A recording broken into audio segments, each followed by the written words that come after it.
United, together, here we stand. Savannah, Ashley, Felipe, your workplace wellness hour band, where culture meets health and wisdom takes hold. Fresh perspectives and insights unfold. Building stronger teams, brighter paths ahead. A workplace where passion and purpose are fed. Join us, engage and elevate your game. Wellness that works puts growth in the frame.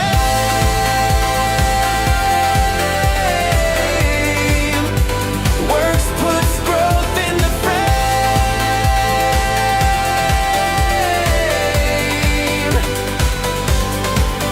Mental clarity, physical strength, financial insight, tools and strategies that get it right. Real stories, real growth, real change that lasts. Practical guidance that moves you fast.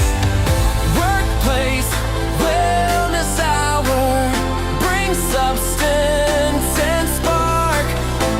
Together we flourish, together we make our mark. Building stronger teams, brighter paths ahead.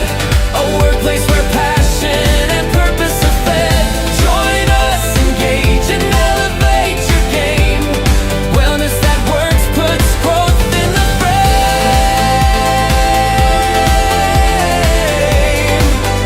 That works puts growth in the frame.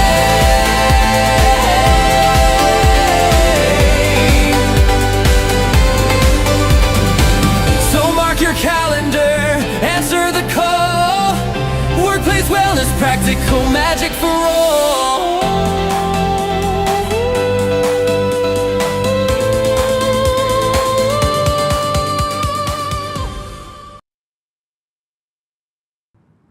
Well, hello, and welcome to another Workplace Wellness Hour.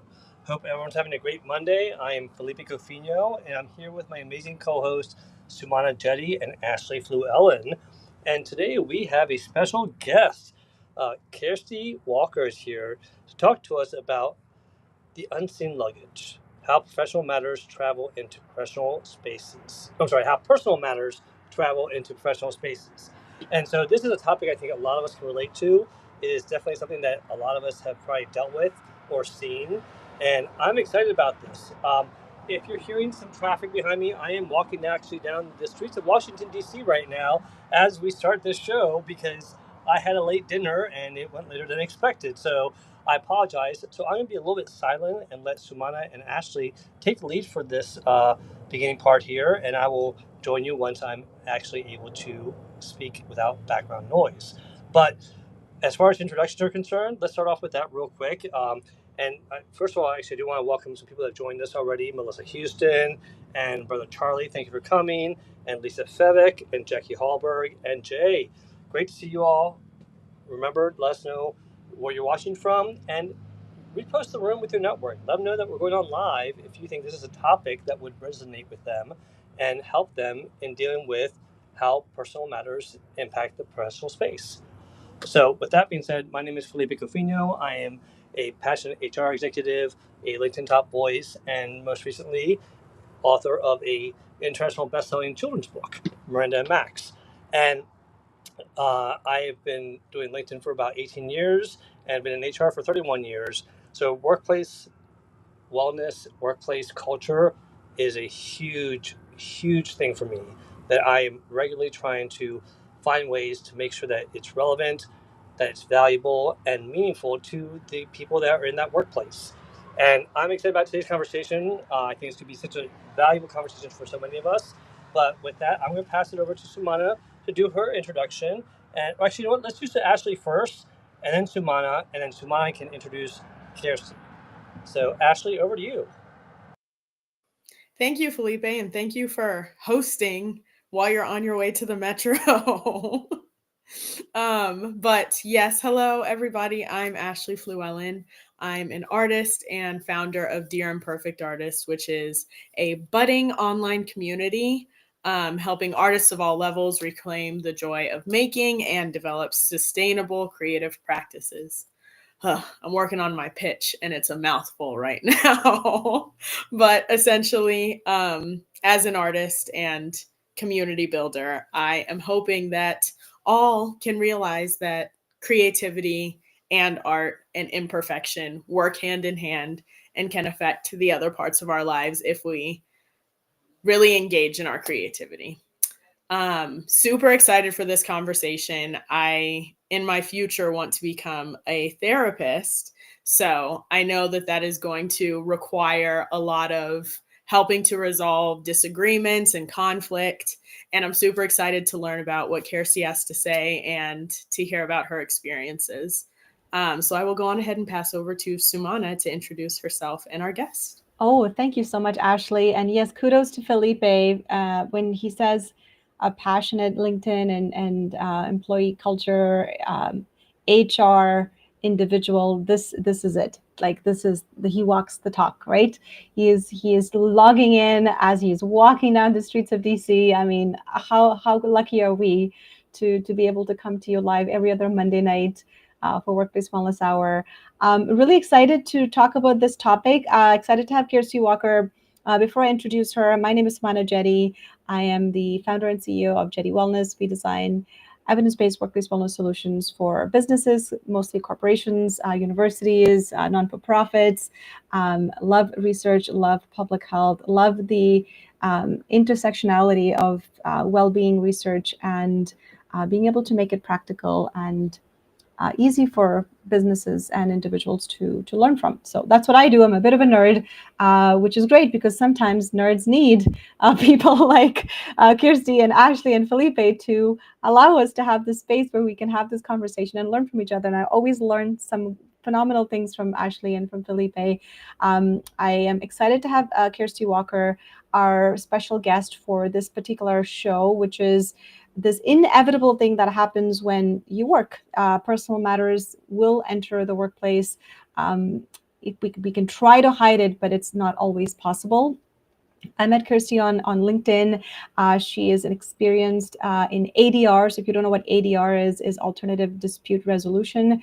She's a specialist and the founder, the name of her company is The Experience.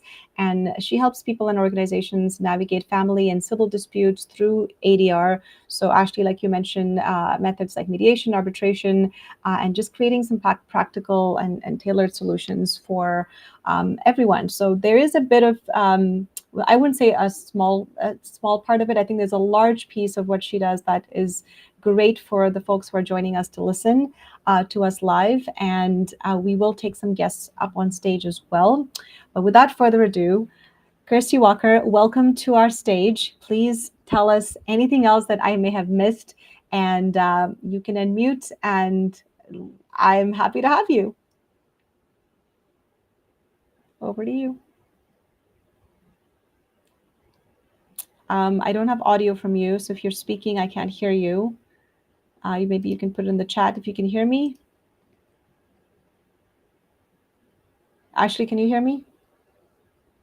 I can hear you, Sumana. And yeah, I'm not hearing any audio from Kirsty right now. Okay, Kirsty, if you don't mind, maybe just popping back out and maybe popping back in. That usually fixes the problem.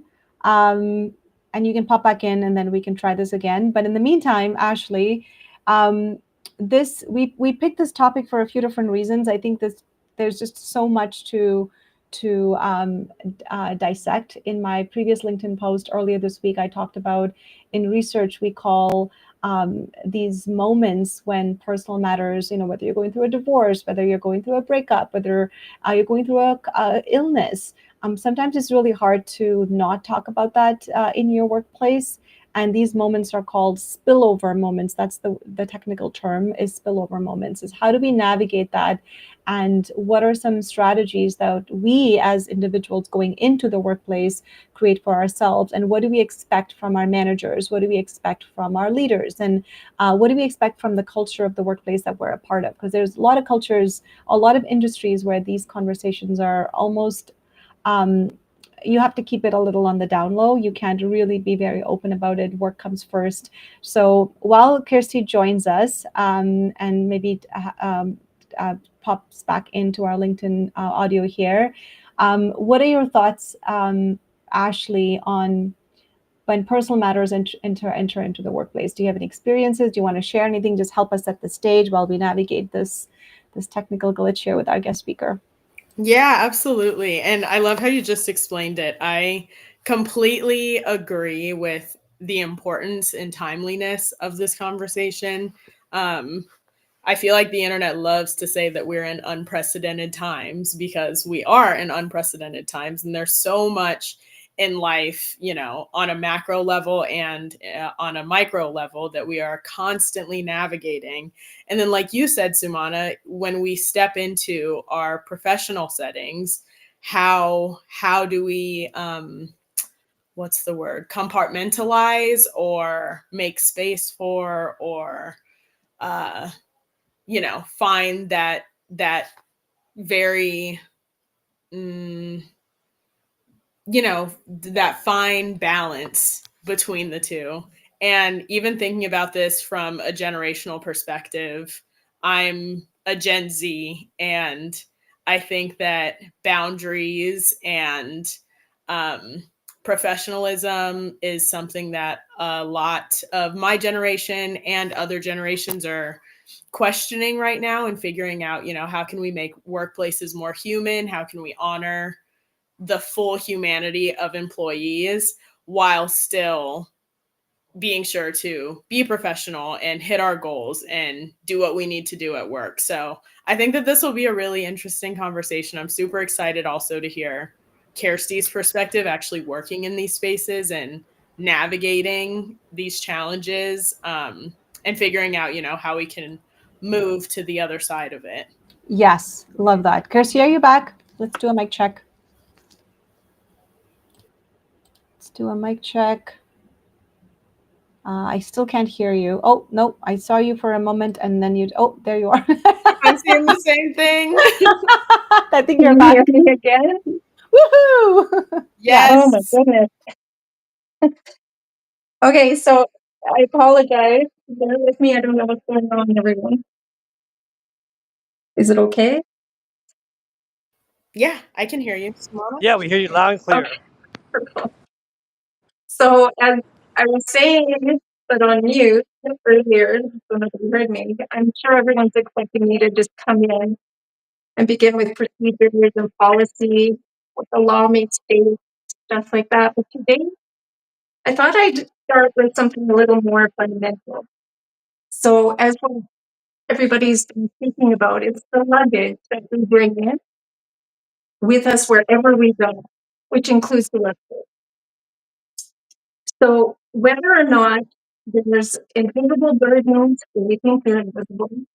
Doesn't matter if it's a healthcare matter, a separation of parents, family transitions, relationships, healthcare. I mean, you can think of your own list of things that happened either to yourself and or other people along the way. It's all deeply impacting. And to just pretend that we can ignore this as soon as we cross the threshold into the workplace, because that's what is deemed more quote unquote professional, is just a fallacy that I think people are trying to continue to perpetuate out of ignorance, not realizing it's coming through loud and clear. So how do we support people ourselves? How do we want to be supported in matters like this? A good part of this is culture. And some of the introductions that I was hearing, like with Ashley and your background on therapy and stuff, It not just in dispute matters, but just in humanity, being a human, a mammal. We have to look at the neurosocial sciences, which of course also includes the behavioral sciences, psychology, social work, so on and so forth. But if we're not adding things like this at the base, I mean, we've all heard trauma-informed approaches and other tag words that are very important. But if it's just words without backing, there is nothing there. They don't mean anything. So how do we help the larger, whether it's a sole proprietor, mom and pop, philanthropy to international conglomerates, governments, whatever the organization is? How do we help ourselves? How do we help others around us? So I ask you, what do you think, Suna? Are there things that you found within your interactions with people in the workplace that you just noticed there was something off? They weren't their normal self. Yeah, Kirsty, I'm so sorry, but your audio, I It's for apologize. I don't know if the audio is coming through a little choppy, but I'm having a really hard time under like hearing you, and I think some of our listeners just commented as well.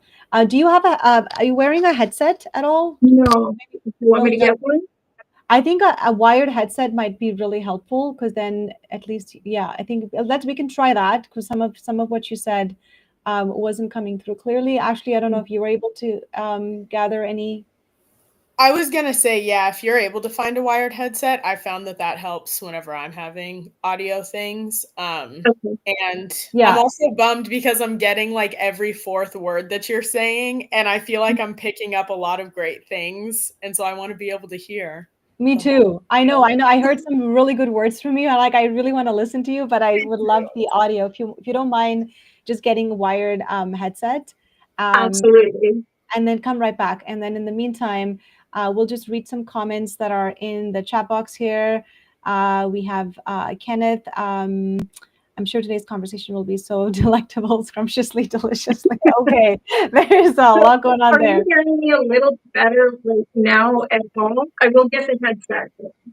I'm just It's still a little like I bumping. only hear it feels Okay. like it's really far away, or as if like there's like a something covering your microphone. It just feels like that. Okay. So let me leave you with this one, and the audience will go grab something that helps. Sure. Or what you could When also do, you you could a also just use. fellow colleague or leader, whatever, who just seems off, what sort of things in whatever organization, whether it's the workplace, philanthropic, government, whatever, that you think you can do to help if they seem off?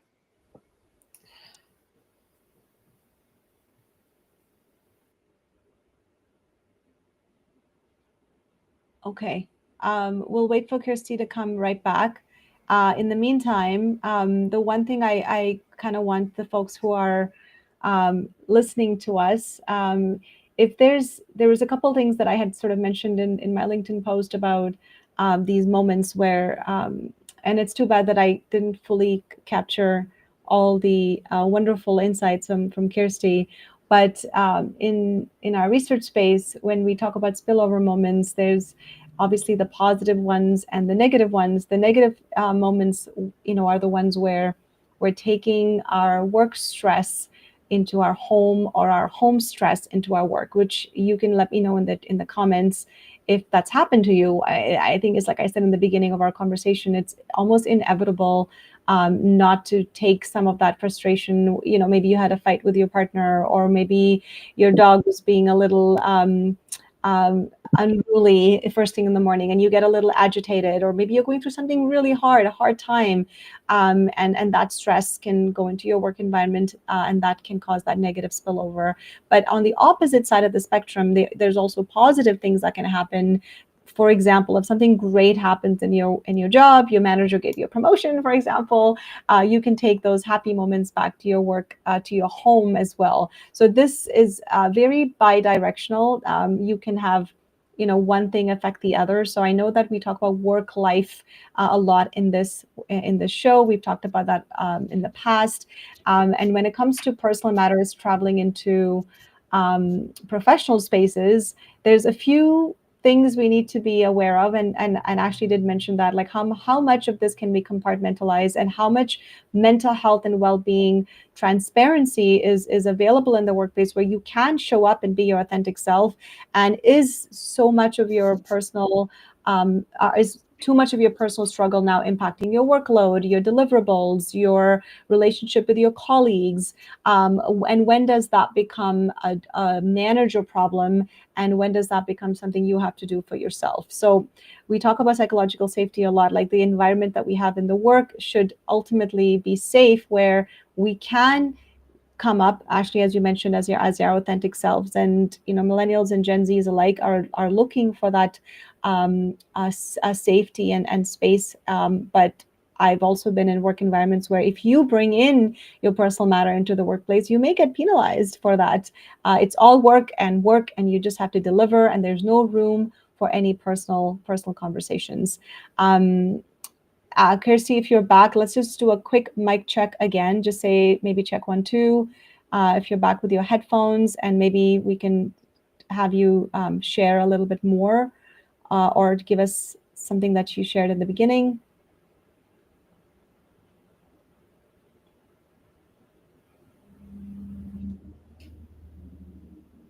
Okay, maybe you're not back yet. Ashley? Yeah, I'm not able to hear Kirsty either. I was just going to say. No, that's okay. This is, you know what, it happens. It does happen. This is a live show, and sometimes it happens.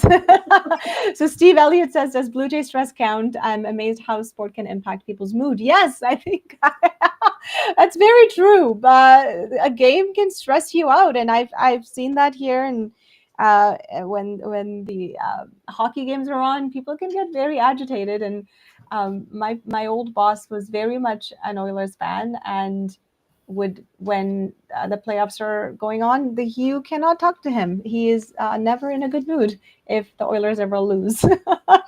Ashley, any thoughts or comments from you?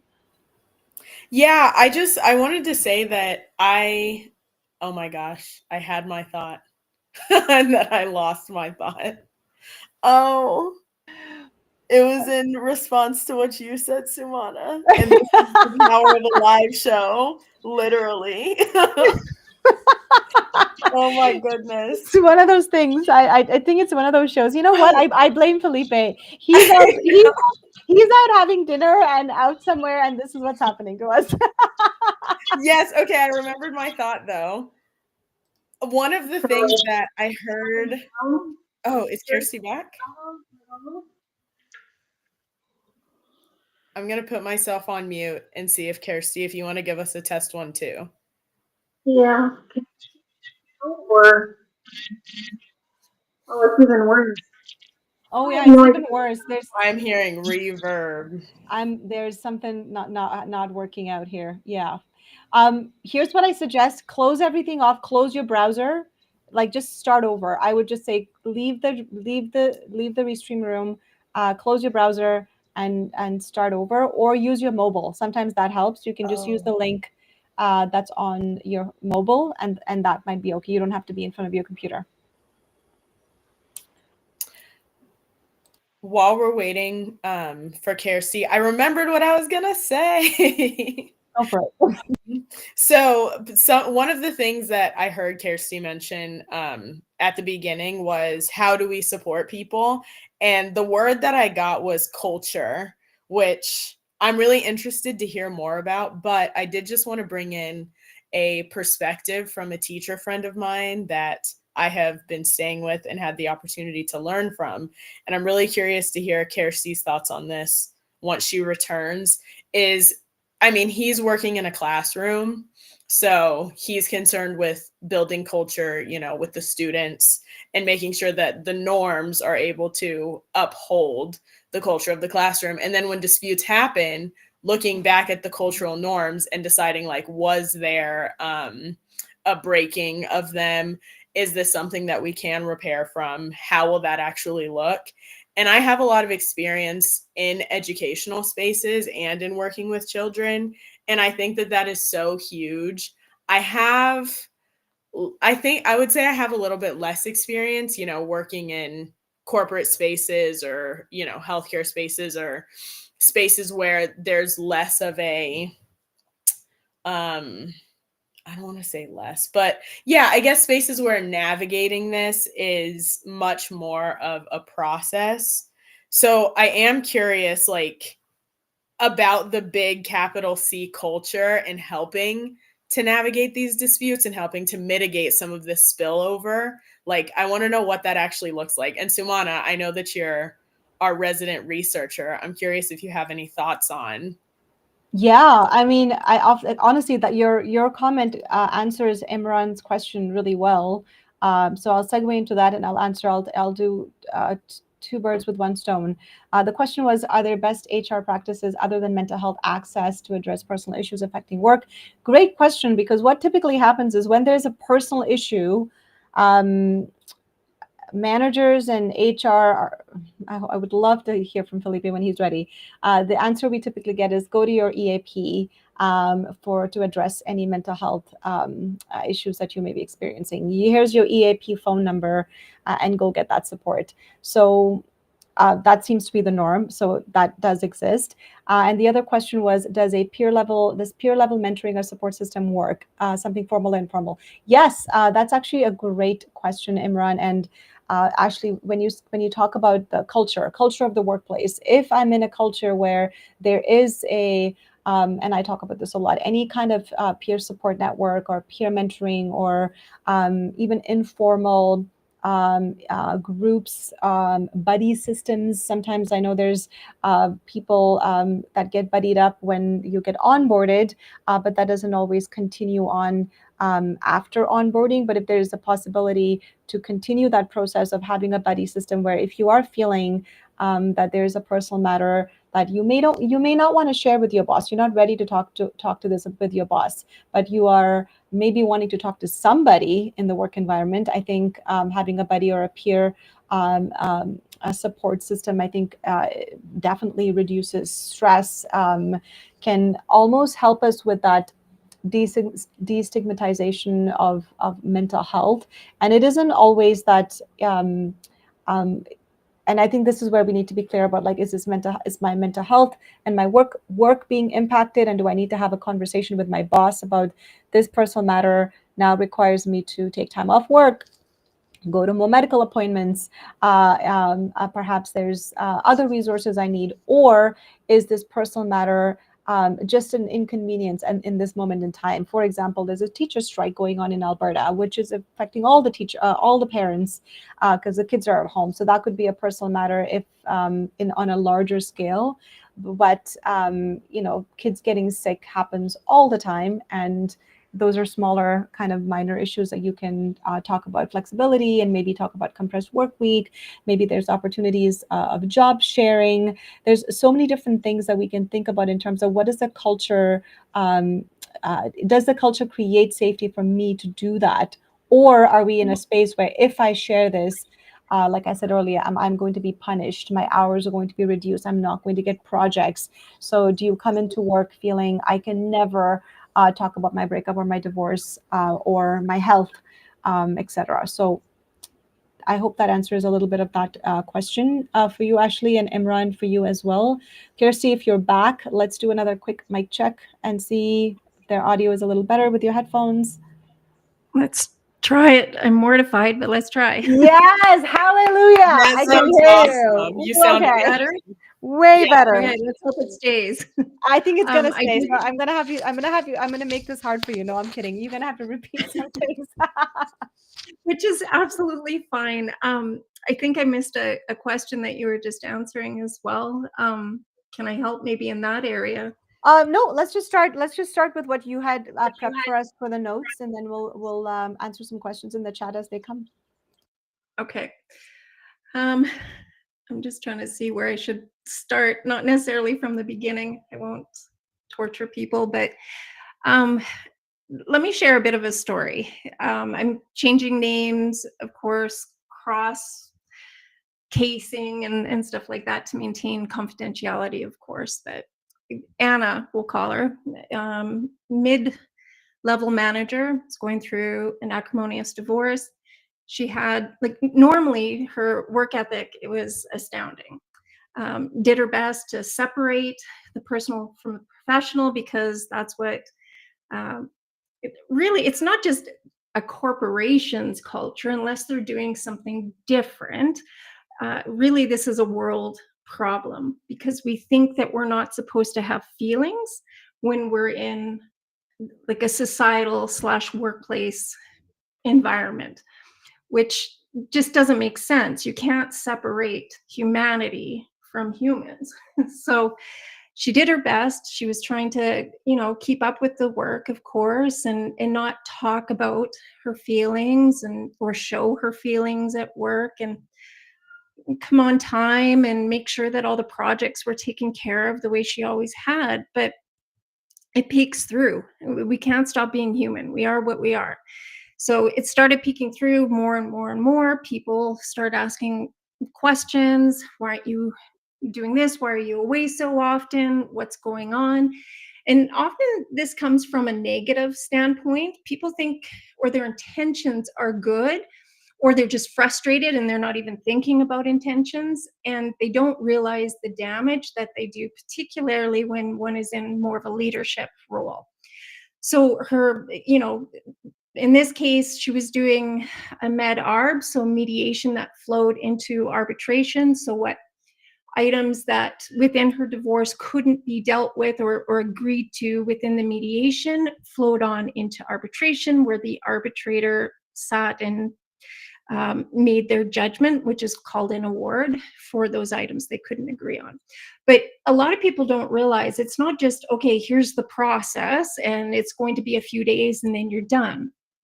The process can take a while. Yes, it's a lot faster, both mediation and arbitration, as well as when they're combined in a hybrid form, is a lot faster than trial processes. But there's prep work, there's working through. It also depends on what facilitator one has and how they practice within their various ADR or alternative dispute resolution fields.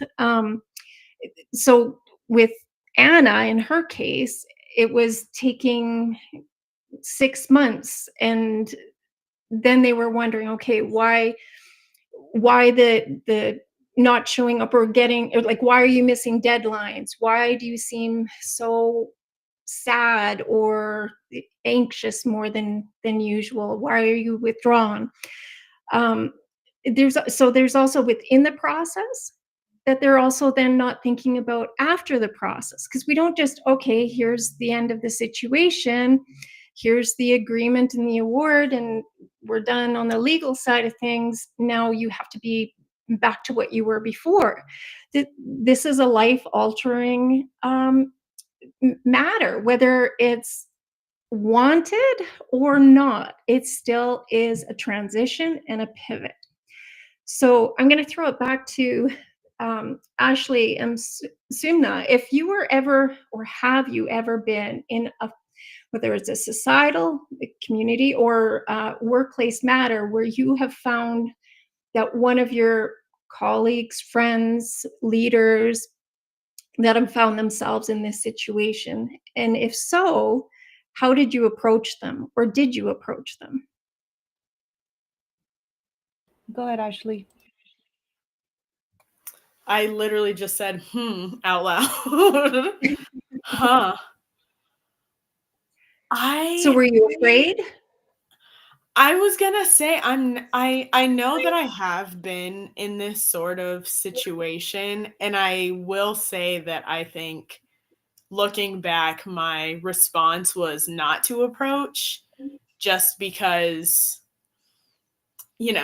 of lack of know-how. Like, Yeah. What do we do? what do you say? And what a shame that is. Well, I mean, think about it. Nearly 80% of employees are going to go through some form of major relationship breakup, whether that's a divorce or, for those in common law situations, a separation. Either way, the person we thought we were going to be a good chunk of our life with, or all our life with, may have children with, is no longer going to be in the same format that we thought. The dreams that we had, all of the things, all the sadness and anxiety and stress that comes with that, had a organization, workplace, had something in place for where people can go. And I'm not saying, okay, HR should be handling this. HR has a lot of great,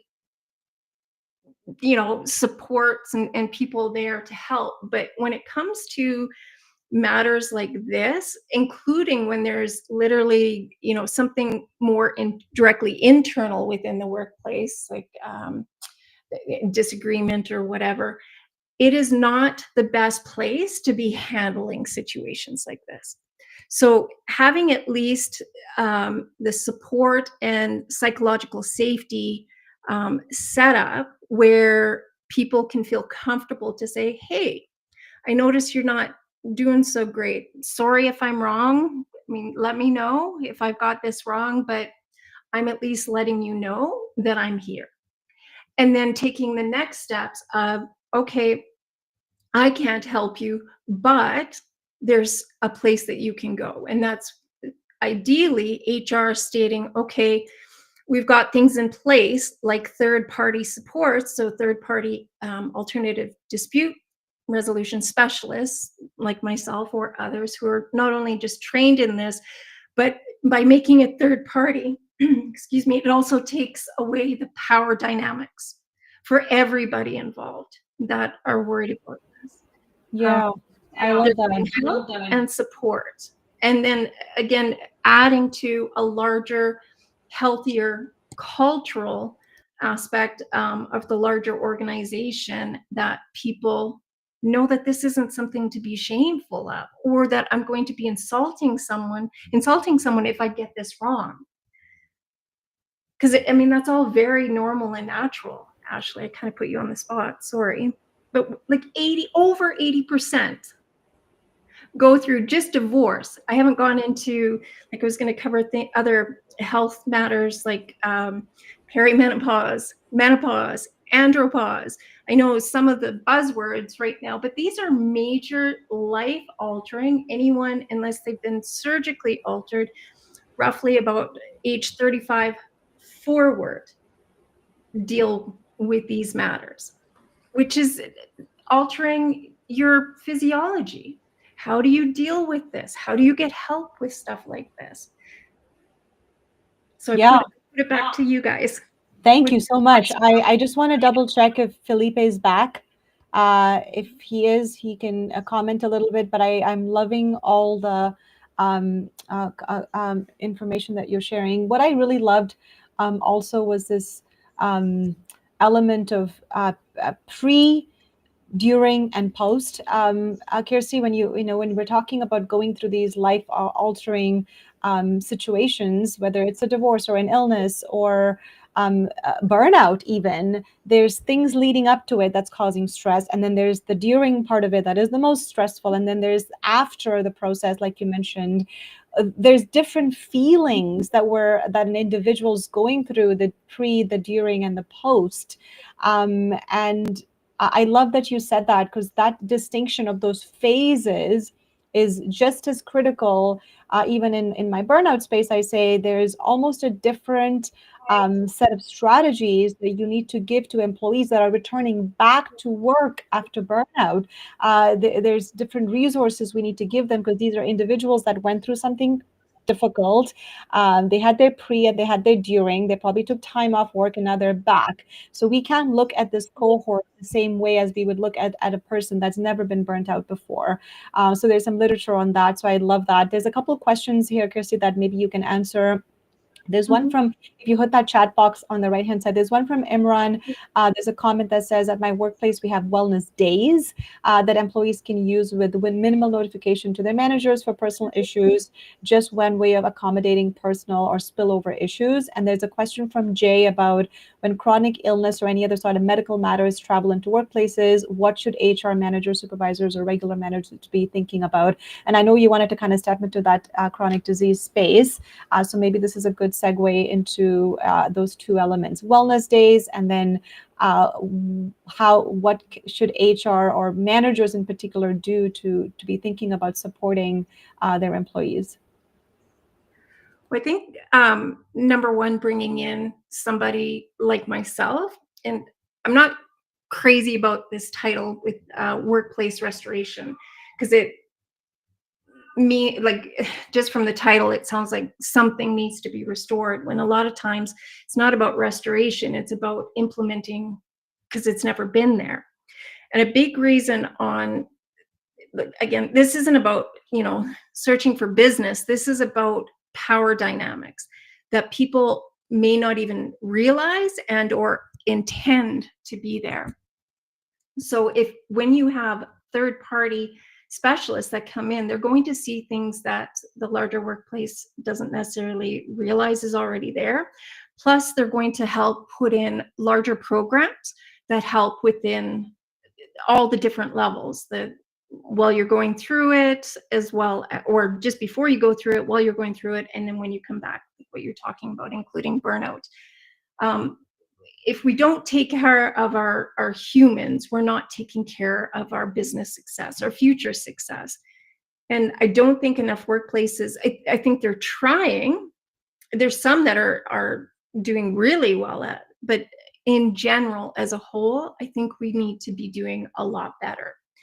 I like having the extra wellness days and all of that, but a lot of times it's not enough. Like, there's countries that don't even have maternity leave yet, or at least not anything that's realistic. And then for some that may have some, it's left up to that individual who feels that I remember one case where they had 3 other moms go on maternity leave, and they were only gone for, I think it was 2 months, 3 months. Well, this lady was just about to go on hers, and she was worried if she didn't look as though she was being more dedicated than the others, because these other women were senior to her in the organization. She thought, oh, I'm gonna be penalized, or it's gonna be weaponized against me in some way. We're in 2025, and these are still issues around the world. Yeah, I get it. Ashley, do you have any Again- thoughts and comments? Ashley? Oh, maybe we lost Ashley. Go ahead, Kirsty. I don't know what's going on today. I think it's one of those weird days where people are just coming in and going out. I do want to maybe take a look at some of the comments here. There was one comment which I really loved from Sajid Kumar, and he says, peer buddies, managers, and HR are not equipped to handle complex personal problems, which I think is exactly what you've also mentioned. And I know, and how exactly because of this power dynamic, they're not really in the right place to manage in this business environment. And he says, my wife is a psychotherapist. Certain things need to be left to the expert, and definitely not AI. What are your thoughts on managers using AI to say, hey, my teammate and my team member is going through a hard time. What do I need to say? That's one thing. And while you think about that, I do want to say to people, I'm so sorry. I don't have the link to post to bring you up on stage, because I'm not the primary host of the show. Felipe is. So once he's back up in front of his computer, we will post that link to Marcia, Jay. I know if some of you wanted to come join us on stage. So I unfortunately, I don't have access to that, so I can't do it. But Kirsty, over to you. And then Ashley, you can jump in. What are your thoughts on managers using AI to perhaps solve these issues instead of going to you? Look, I mean, AI has a lot of great aspects to it. It's a great tool in a lot of different areas. But again, we're dealing with mammals, aka human beings. There's going to be a power dynamic even within AI if that's what's going to be used, which I highly disagree with. Quite frankly, I think it's unethical, at least how things stand right now, as well as I think it'll do a lot of damage. Does do a lot of damage. It's the same thing utilizing the HR department, well-intended human beings who could very well also be trained in, because it needs to be somebody who's actually trained also within different ADR formats that they're going to be facilitating. You need to know the dynamics of what you're going to be dealing with. You need to have the expertise, the hours, and knowledge, so on and so forth. But you also need to be a third party without any power issues that these individuals are going to be dealing with. This is their livelihood, right? Or the reputation. We have to be very cognizant of that. And I think a lot of businesses don't really understand. They think they're, forgive the term, killing two birds with one stone by using HR for a lot of things, including legal matters, whether it's going through the actual courts of that land or not, whether lawyers are involved or not, because they don't have to be. In a lot of ways, it's, in my experience, and across the board, workplace, family, you name it, when there isn't that competitive adversarial formulation and working through things together, again, without the power dynamics and being able to guide people to agreements that actually work for them. It's better agreements, it's a better award. So again, award is what my decision if I'm sitting as an arbitrator, but even within that process, though much more limited than a mediation process, I still want to make sure that that decision is going to stand up, not just because it's reported to the courts, but because the people who are going to be adhering to it are going to support it and actually listen to it. It's behavior, right? So they've got to buy into it. They've got to be part of it. They have to agree. Just because a signature is on there doesn't mean that it's going to be adhered to. It should be, but there's a reality testing that needs to go on, regardless of whether it's an agreement, so a mediated agreement, or an award, which is a decision. Love that. Ashley, I'm gonna just check in with you to see what's going Yeah, on. can you guys hear me? Yes. Okay, amazing. I was hitting my mute button, but it was continuing to show as mute. Sorry about that. I love what you just said, Kirsty, about your response to managers using AI to navigate these sorts of tensions, because I agree. I just think it's so like nonsensical and it really does require that human. I think you said it was like reality checking the human being in the room to help to mediate and make these conversations, move. And I was just wondering, like, when I guess thinking through the power dynamics that obviously show up in these sorts of situations, I'm curious, like, what sorts of tools are you kind of pulling out of your toolkit when in these rooms? Well, big part of it is my being a third party, so I don't have any skin in the game as to what the outcome should or shouldn't be, outside of I want everybody to be taken care of as best we can, of course, within the law. And again, also depending on what ADR practice is being used, unless it's a workplace restoration matter, which also includes ADR, but it's far more extensive. So it can be helping with creating a healthy culture from the beginning, to altering what culture is there to make it healthier, more inclusive, more successful. For example, if there's high turnover rates or turnover rates, period, like most organizations think that, oh, it's just the cost of doing business. No, there there's no cost of doing business when you're bleeding money, right?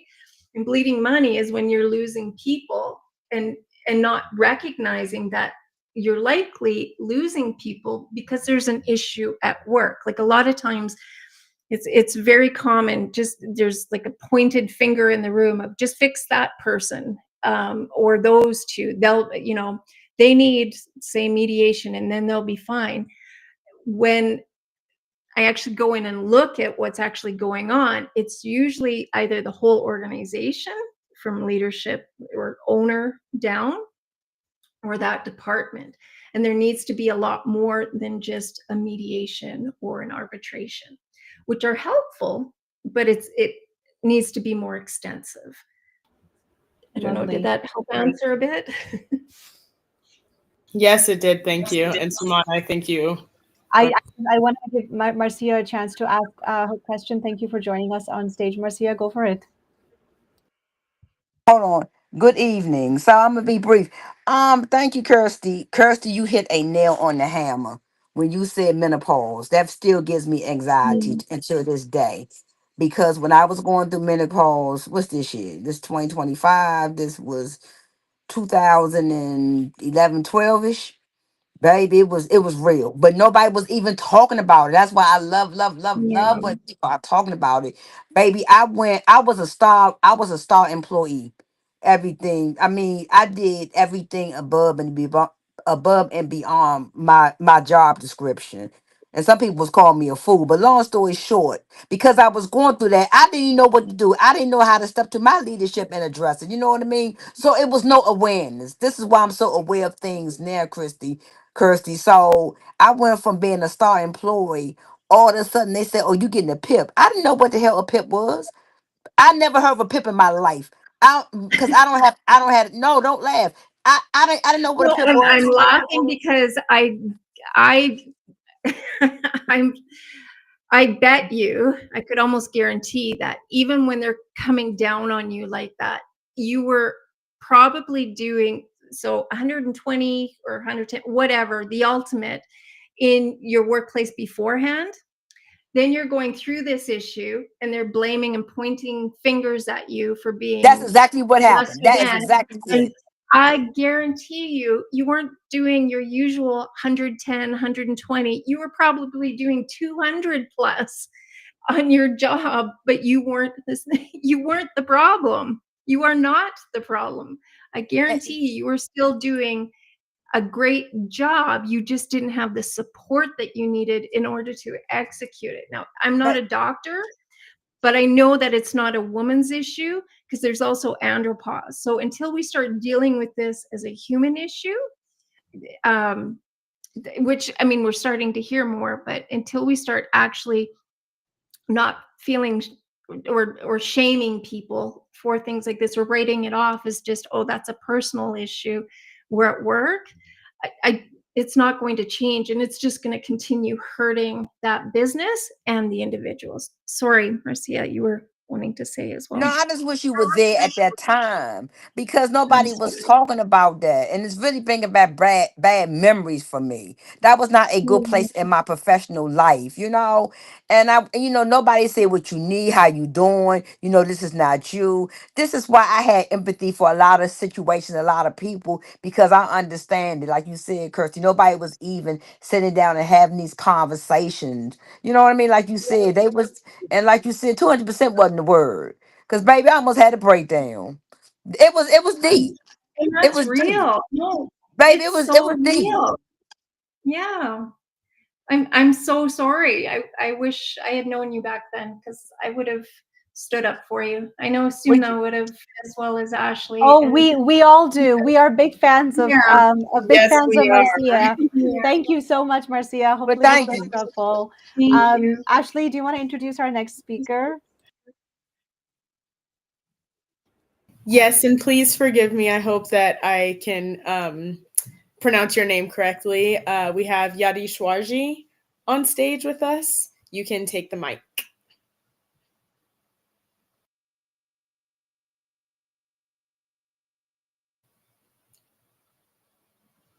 I'm not able to hear Yadi Shwarji, are you with us?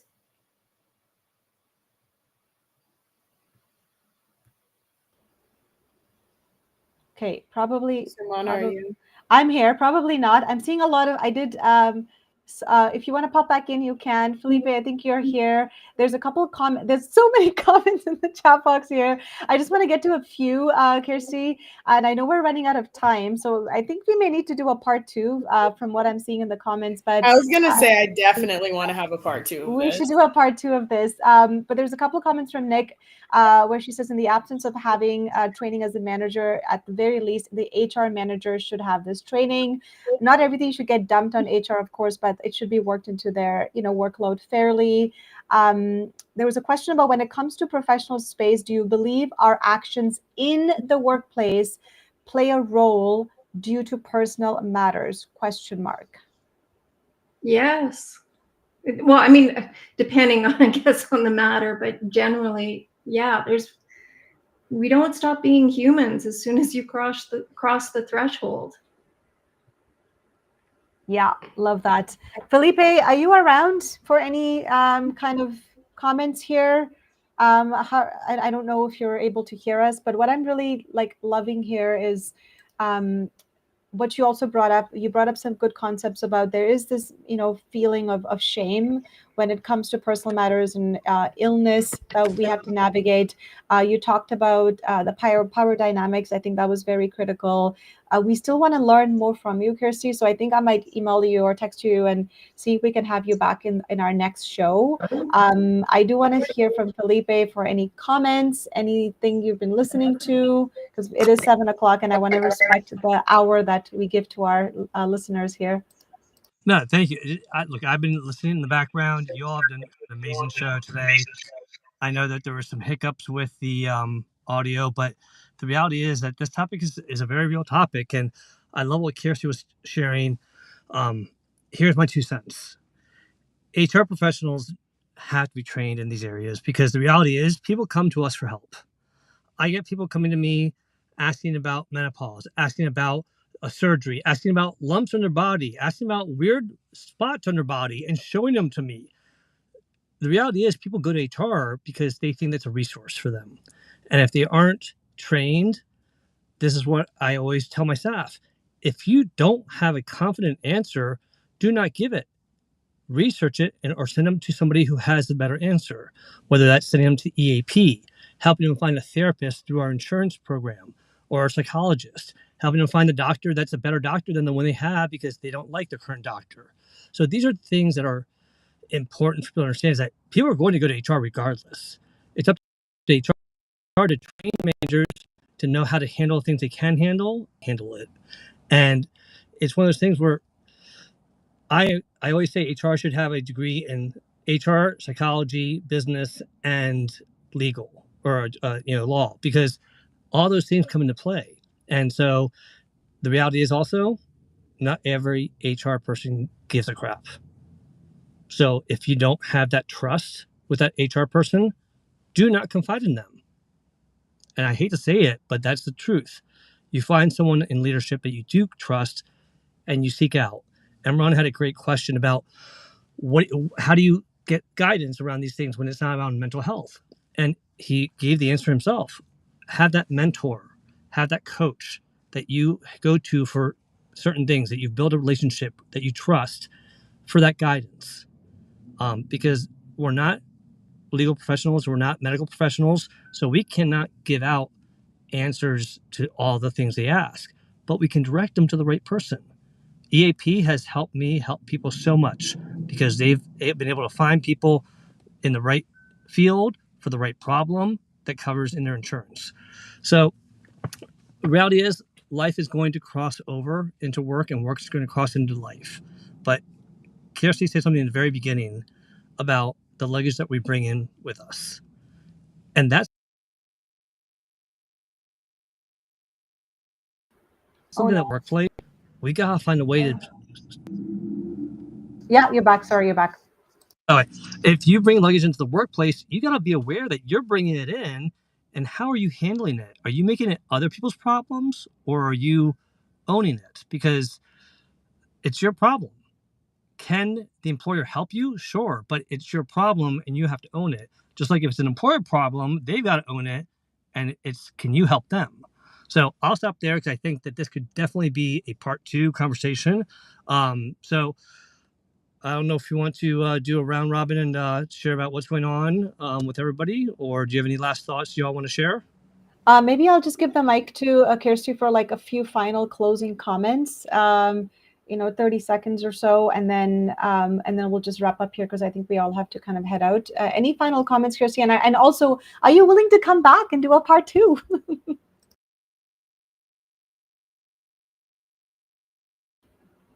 Oh, I hope we didn't lose your audio. Oh no, what's happening today?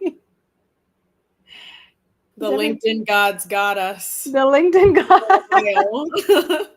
Yes. Ashley, any thoughts from you? I know you have to jet as well. Yeah, I mean, I definitely think that we should have a part 2 on this conversation, especially just looking through the comments and seeing all of the questions that came through and knowing that we weren't able to get to all of them. So even if we just did like a Q&A part 2, I think that could be really impactful. I agree. Can you hear me now? Yes. Sorry. Thank you. And yes, I'd be honored to come back. There's so much more that I unfortunately was not able to share. But if I can leave a couple thoughts. I loved what Felipe was talking about in regards to HR, human resources. They're not the doctor, they're not the ADR professional. Even with the training, they should not be the ones doing it because they're automatically going to be power issues within that. It doesn't matter if they intended or not. There's a reason why in-house lawyers don't represent anyone outside of the company itself. They're not representing individuals within the company because there's that power dynamics, and it's also what are they, I guess depending on the matter, but what are they really helping with? In addition to that, people don't realize they have a choice in this as well. If there's something directly, like a dispute that directly needs help, this doesn't matter if it's personal or the workplace, you have a choice. You have a choice in the type of ADR format. So it can be, again, arbitration, mediation, negotiations, hybrid forms, again, med-arb, so mediation into arbitration, or arb-med, arbitration and then mediation. And there's some others, but those tend to be the main ones. As well as you have a choice on the facilitator. Plus, there's different types of practices. For example, within mediation, I'd say about 90 to 95%, if not more, of practitioners, mediators, are only trained in interest-based mediation. There's nothing wrong with it. I'm also trained in it. But in my opinion, having a one-size-fits-all approach does not help everybody. It's not the end-all be-all for every matter. So yeah, just some things to think about in the meantime. If any of you are dealing with these matters, you do have a say.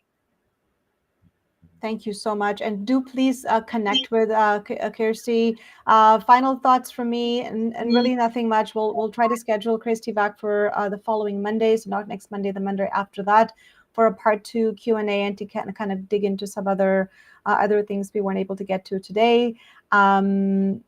A new blog from Jetty Wellness will be released on the first Wednesday of next month, which I can't believe November is around the corner. Beyond that, really nothing else to share. And that's it from me. Thank you, Kirsty, so much. Ashley, any final thoughts before we say goodbye? And then I'll pass it over to Felipe to close us off. Yes, thank you so much, Kirsty, for joining us. I can't wait for our part 2 because I know that you have many more gems to drop, and I'm excited to keep learning from you. In terms of what I have coming up, nothing much. On Sundays from 4 to 5 Central Time, we still have our weekly co-creation group. And I will post about that. I say it all the time, and then, if it happens, it happens, but I will post about that. And then otherwise, just excited to be back in a couple of weeks. Thank you so much, Kirsty, and I will pass it to Felipe for his closing thoughts. Well, thank you, Ashley and Kirsty and Samantha for a great session.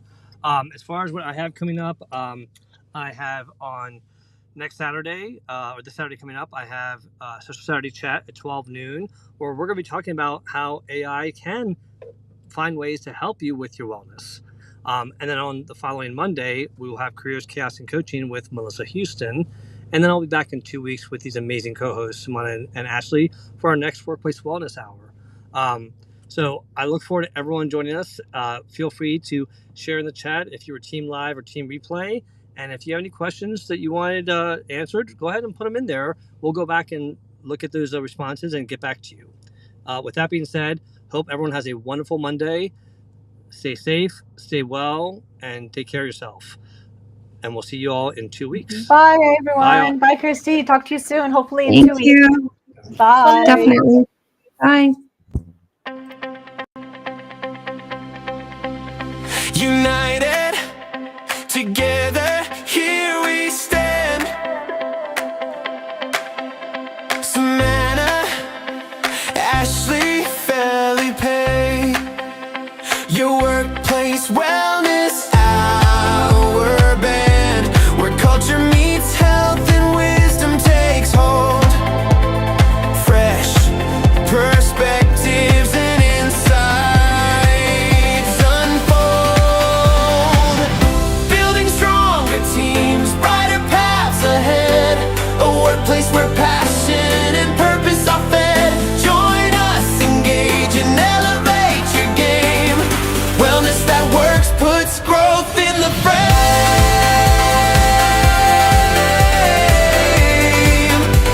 Works puts growth in the frame.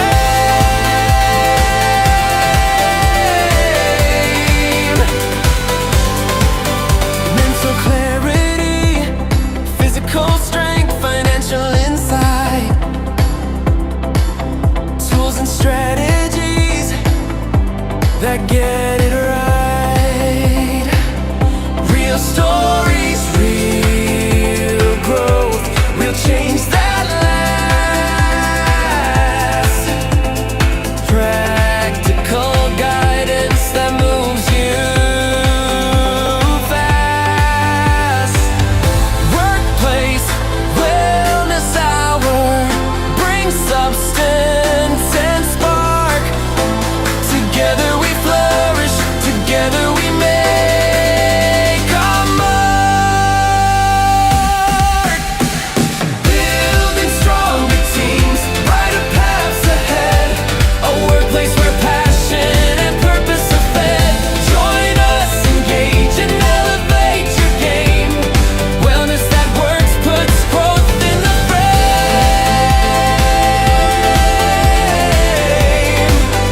That works puts growth in the frame.